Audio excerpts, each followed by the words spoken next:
j'espère que vous allez bien. Donc on se retrouve une autre fois pour une nouvelle vidéo. Elle s'intitule comment organiser vos révisions. On va essayer de papoter un peu sur la méthode de révision qui va vous convenir. Donc la première chose que je tiens à dire, je tiens à préciser que chacun a sa propre méthode de révision. Donc c'est pas parce que cette méthode-là marche pour moi qu'elle va marcher pour toi. Ce que je vous conseille, c'est d'essayer de commencer, dès que vous êtes en première année, à rechercher la méthode de révision qui vous va le plus. Donc la première des choses à faire, c'est rechercher votre type de mémoire. Il faut savoir qu'il y a plusieurs types de mémoire. Il y a les gens qui ont une mémoire visuelle, une mémoire auditive, une mémoire manuelle et une mémoire sentimentale. Donc pour la mémoire visuelle, c'est les gens qui visualisent et qui apprennent ce qu'ils sont en train de voir. Pour la mémoire auditive, c'est ceux qui se rappellent le plus des trucs qu'ils ont entendus.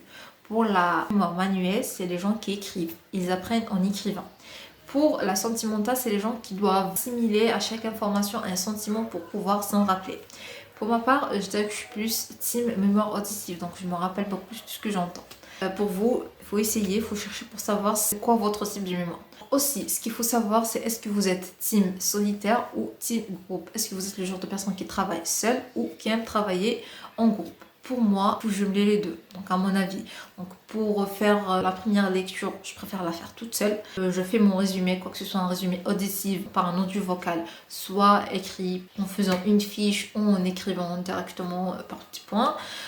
Pour refaire, pour la deuxième couche et tout, et pour les QCM, je préfère les faire en groupe. Donc je vous conseille, c'est quand même de faire des QCM et des examens en groupe, parce que là, vous allez quand même vous situer, est-ce que vous êtes en retard, est-ce que vous êtes en avance, vous allez avoir des idées de plusieurs personnes sur la façon de répondre.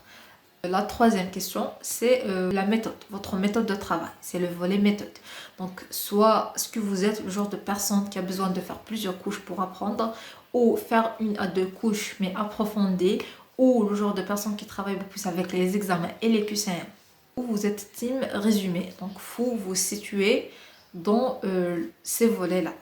Pour moi, je dirais que je suis le genre de personne qui fait beaucoup de couches. C'est des couches qui sont rapides, mais beaucoup de couches. Donc pour la première couche, ça va être bien sûr approfondi avec un petit résumé à côté, soit un résumé écrit, soit un résumé vocal. Et puis pour refaire, j'utilise soit cet audio, soit ce résumé-là pour faire des couches rapides. Donc, le quatrième point, c'est les sources. Il faut éviter d'avoir plusieurs sources. Je vous conseille d'avoir une à deux sources que vous utilisez tout le temps. Donc vous êtes habitué avec cette source-là.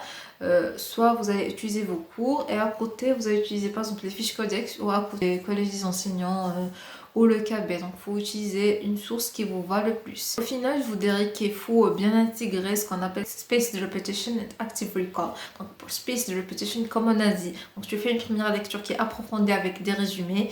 Et après ça, donc par exemple G0, tu fais ça. G3, tu fais ce qu'on appelle une relecture, puis G7, puis G30. Et si vous avez besoin d'ajouter une autre couche, vous allez quand même aller jusqu'à G40. Donc ça, c'est pour faire, c'est ce qu'on appelle spaced repetition. Tu vas les espacer.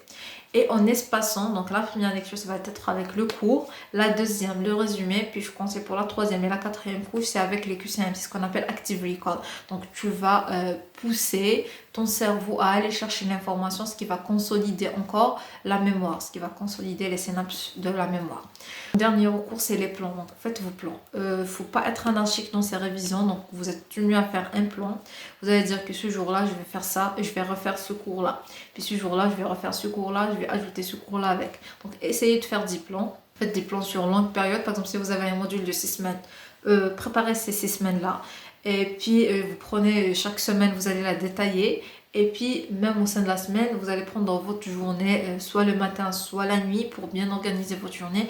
Et vous sauriez quel est le cours que vous allez faire. Donc ça va vous éviter d'être anarchique, ça va vous éviter de stresser. Et avec ça, vous allez gagner beaucoup de temps. Donc au lieu de réfléchir pendant une heure, 2 heures à quoi faire, quel est le cours que vous allez prendre, comment vous allez procéder, là vous aurez quand même de l'avance, vous avez déjà tout préparé à l'avance. Donc ça, c'était quelques conseils pour vous sur la méthode de travail que moi-même j'ai suivi durant mon externat. Ça m'a quand même permis d'avoir 10 bonnes notes. J'espère que ça va vous aider vous aussi. Donc si c'est le cas, n'oubliez pas de me laisser un commentaire et un pouce pour m'encourager. Et si vous avez des questions, laissez-les dans les commentaires. Bye bye.